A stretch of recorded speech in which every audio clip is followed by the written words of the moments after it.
Hello.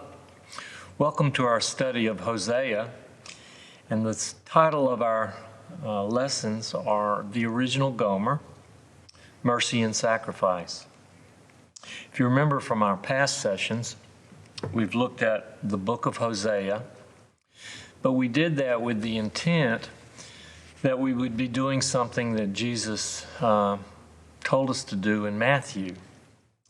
So really the theme of this entire series of lessons is what Jesus instructed us to do as his people was to learn what this means. I desire mercy, not sacrifice.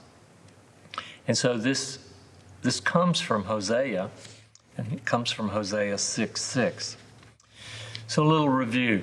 So our first lesson, we looked at just the introduction, why we might be studying Hosea. The second session, we looked at the story of Hosea and Gomer and the people of Israel and the people of Judah and their relationship to God. And Hosea was a prophet. And so he, as you can imagine, he spoke the words of God to the Israelites.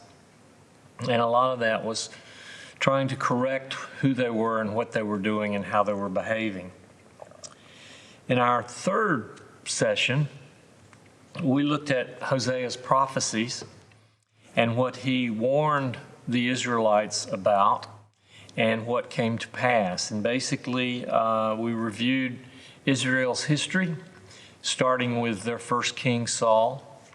We looked at the kingship after Solomon and how the nation divided into two separate northern and southern kingdoms. And then we followed that through to where the northern kingdom was taken over by Assyria, the southern kingdom was taken over by Babylon, and eventually both Babylon and Assyria were taken over by the Persians. Then in our next lesson, the one we did last, we looked at the different perspectives. So we looked at, first of all, we started with God's perspective and tried to investigate what he was looking for and why he used Hosea and Gomer.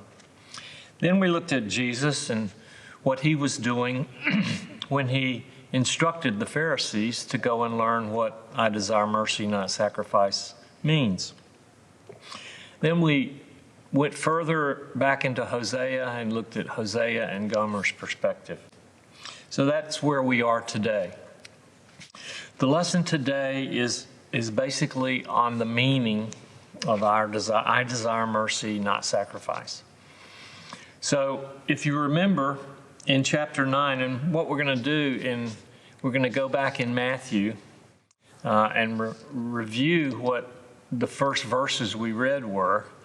And then we're going to look at where we've been and where we are now as far as our understanding of what Jesus wanted us to learn. So basically today's lesson is, what have we learned so far? So when we go back and we look at Matthew 9, and again, I'm using the New International Version, we look at Matthew 9 and we start in verse 9 because that's when Matthew is called by Jesus to become his disciple. So again, we only see two instances of where Jesus instructs the Pharisees to go and learn what this means. And those two instances are both in Matthew. So let's go ahead and start reading a little bit, reviewing. We've read this before, but we're going to read it again and see where we are. So if we turn to Matthew 9, chapter 9, verse 9, we start there with, as Jesus went from there, he saw a man named Matthew sitting at the tax collector booth. "Follow me," he told him. And Matthew got up and followed him. While Jesus was having dinner at Matthew's house, many tax collectors and sinners came and ate with him and his disciples. When the Pharisees saw this, they asked his disciples, "Why does your teacher eat with tax collectors and sinners?" On hearing this, Jesus said, "It is not the healthy, who need a doctor, but the sick. But go and learn what this means. I desire mercy, not sacrifice, for I have not come to call the righteous, but sinners. So this is the first instance we see where Jesus has a run-in with the Pharisees about his behavior. And he's going to have some more run-ins later on. But again, we have a direct quote from Matthew. Matthew was an eyewitness here to what was going on. And if we look over in a couple of chapters ahead, in chapter 12 of Matthew, we have another instance of Jesus using the same quote. And so let's look there. Let's read that also. I think these are very pertinent. We've gone back and looked at Hosea, but we need to put them in the context of why we're doing this. So if we start in chapter 12, verse 1, at that time Jesus went through the grain fields on the Sabbath. His disciples were hungry and began to pick some heads of grain and eat them. When the Pharisees saw this, they said to him, "Look, your disciples are doing what is unlawful on the Sabbath." He answered, "Haven't you read what David did when he and his companions were hungry? He entered the house of God, and he and his companions ate the consecrated bread, which was not lawful for them to do, but only for the priest. Or haven't you read in the law that the priest on Sabbath duty in the temple desecrate the Sabbath and yet are innocent? I tell you that something greater than the temple is here. If you had known what these words mean, I desire mercy, not sacrifice, you would not have condemned the innocent, for the Son of Man is the Lord of the Sabbath." Okay, so there are only two instances where we see Jesus instructing the Pharisees. The first instance, he says, "Go and learn what this means." The second instance, he reminds them that he asked them to do that, but they haven't done it.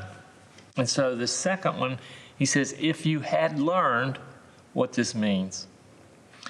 So that's the instruction that we have, and that's where we are today. So the question we have, there are a series of questions. Again, we're following the motif of a Sunday school class where we read the scriptures and then we ask questions and we discuss what we've read. So what have we learned so far? Well, first of all, we know where this comes from. We know that I desire mercy, not sacrifice, comes from where? It comes from Hosea 6:6. So that's one lesson that we've learned. We know that. It comes from Hosea. The second lesson is that in Matthew, Jesus is speaking to the Pharisees. And I think that's an important thing for us to remember. Who were the Pharisees? Well, they were the leaders of the Jewish faith, or supposed leaders. And so that's going to be important, and we're going to come back to that about when we discuss kind of the meaning of what Jesus wants us to learn. Third, Matthew is the only gospel where this is recorded. That's kind of interesting. We know Matthew wasn't probably the first gospel written. We think Mark was. But we have Matthew and Luke, who were written by two of his disciples, and both are pretty descriptive. So Luke was a physician, Matthew was a tax collector. So they were very good at observing things and recording things. But Matthew is the only one that records this. It made an impact on Matthew. We know that. He's an eyewitness to this, and the first instance occurs almost immediately after he starts following Jesus. Remember, Jesus calls Matthew. Matthew follows. They go to Matthew's house for dinner.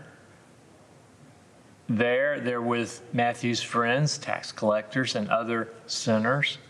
The Pharisees are aghast at this, and they say, "Why does your teacher eat with sinners and tax collectors?"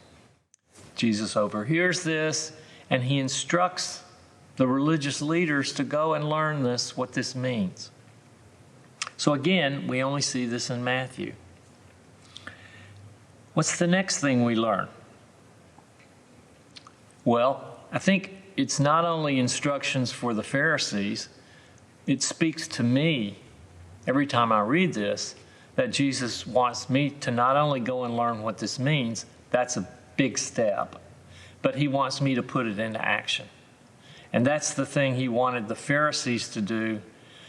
He didn't say and put it into action, but he thought if they learned it, then they might not be as critical of what he was doing, and they might understand what he was doing and recognize that he was the Messiah. That was the key component here. He wants us, and I mean God's people here, to learn what this means. And you might ask, well, why is this so important? And I believe this is very, very important. Why does God want his people, God's people, to learn this? Well, God is not dependent on us, but he works through us. And if the world is going to change, we are the instruments of that change. And what would we like to see? Well, we'd like to see God's world here on earth. Okay? So how do we help bring that about? Well, we follow Christ. We follow his teachings. And again, Matthew is where the Sermon on the Mount is recorded. It's also where chapter 10 is recorded. And when I was going back and studying for this lesson and the next lesson, I discovered chapter 10 is very important in Matthew because Jesus is giving instructions to his 12 disciples. Pretty good thing for us to learn. So we'll talk about that in a future lesson. So it's important for us to learn because we're God's people, and God uses us to bring about change and to bring about his place on this earth. Now, the question here next is, Jesus points us to Hosea. Now, there are a lot of prophetic books in the Old Testament. We think Hosea and Isaiah were written around the same time because both of them start referencing the same kings. And we know Isaiah is a heavy-hitting prophetic book, probably one of the most famous prophetic books in the Old Testament. Hosea is fairly short, has 14 chapters, but it has one of the most important things because Jesus tells us to go study it, basically. Now, what we've learned is there's a story there. There's a gripping story in Hosea, and it's Hosea's life with Gomer. And so that's another thing that Jesus was a great teacher, but he used examples and he used illustrations. We might call those parables, but he used stories to make it clearer about what he was trying to convey. And there pretty much is no clearer story of God's love than the story of Hosea and Gomer. If you remember, and we've discussed this quite a bit in our previous lessons, Hosea was instructed by God to go marry a prostitute. And that prostitute that he married was Gomer. Gomer bore him 3 children, and then she returned to prostitution. It's a gritty story. Then Hosea is instructed by God a second time to go retrieve Gomer, however he can, and resurrect their marriage. So Hosea does that. He goes, this time he has to pay for Gomer, and he does that. He brings her back and says, "You will be faithful to me, and I will be faithful to you. Now, what's interesting when Gomer returns to Hosea is he includes that I will be faithful to you.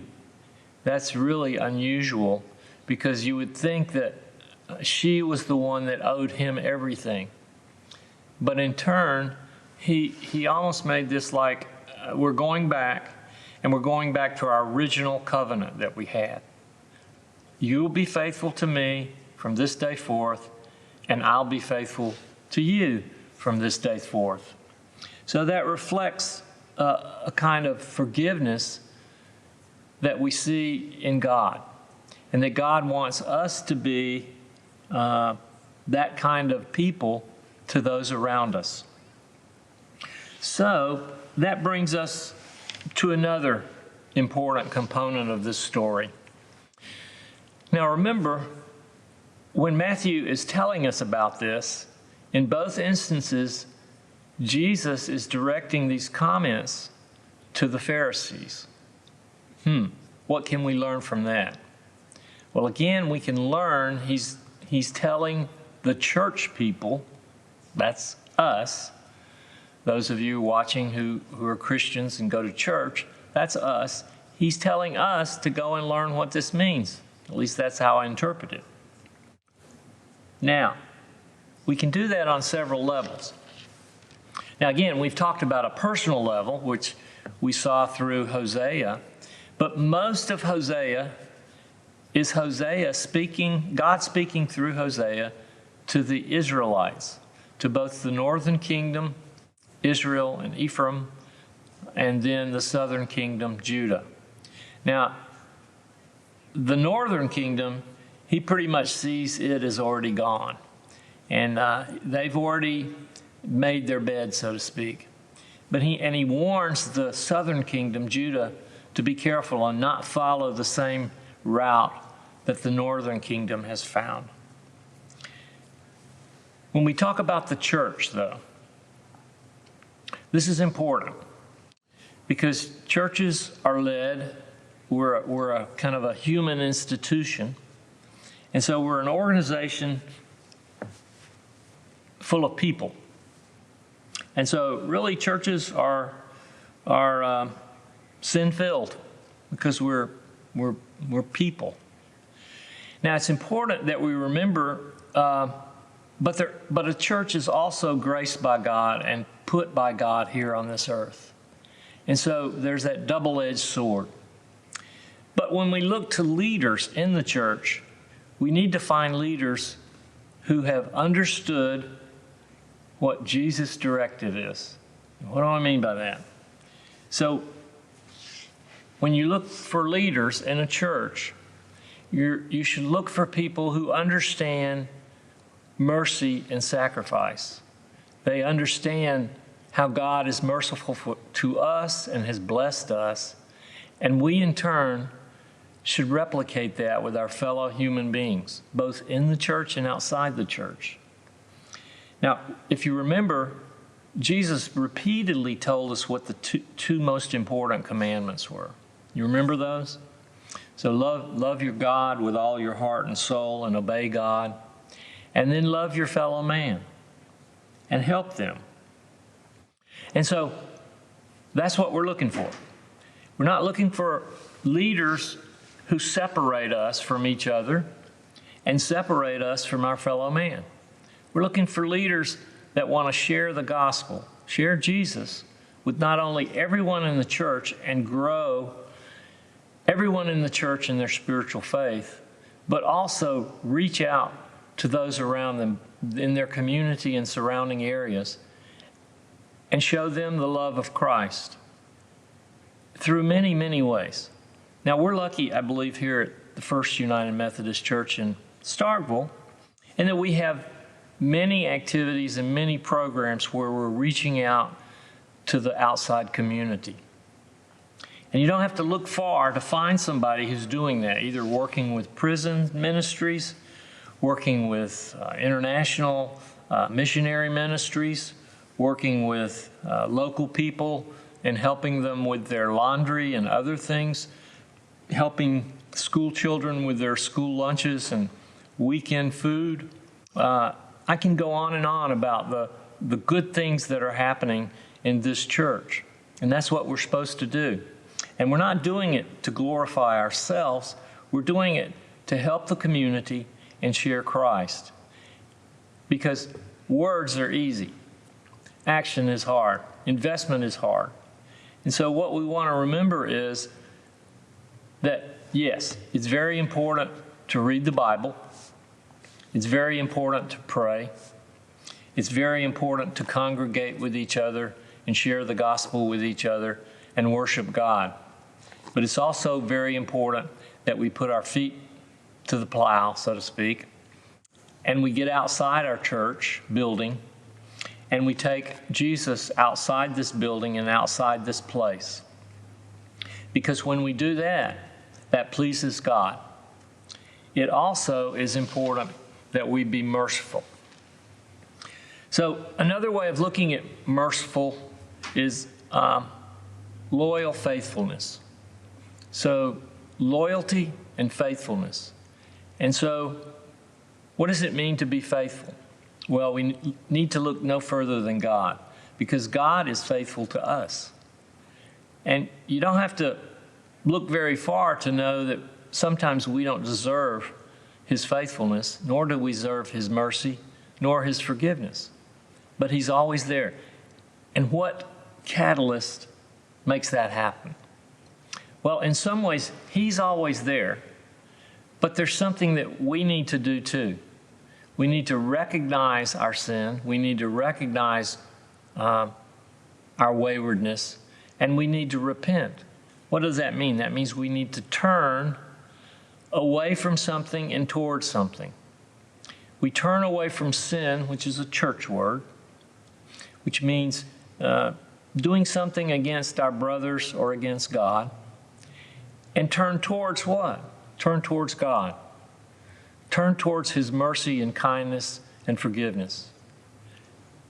He wants us to do that every day to those around us, whether it's my brother or sister, my wife, my husband, my fellow employee, my boss, my senator, whoever. He wants us to show that same kind of love that He shows us. What would happen if we had that? Well, now you start moving away, beyond the church, beyond the individual, and you start looking at society in general. I'm convinced that we're still around because of Jesus. I'm convinced because we could have blown up each other a long time ago. We have the wherewithal in this world to blow up the world. We haven't done it yet. We still have the wherewithal. Why haven't we done it? Well, I think in some ways, God, I don't want to say He's waiting on us, but He's giving us chances. He's always giving us chances to correct things and to move forward and to live a life that's in service to Him and others around us. So that's what we're looking for. And so we're looking for leaders, whether it's in the church or wherever, that understand this, that are merciful and kind and generous. We're going to wrap up there with that. And just remember, if you don't remember anything about the lesson, remember that we're talking about Jesus instructing us, and with us, you could say church people, but it's really all of us, that He wants us to learn what this means. I desire mercy, not sacrifice. Thank you very much.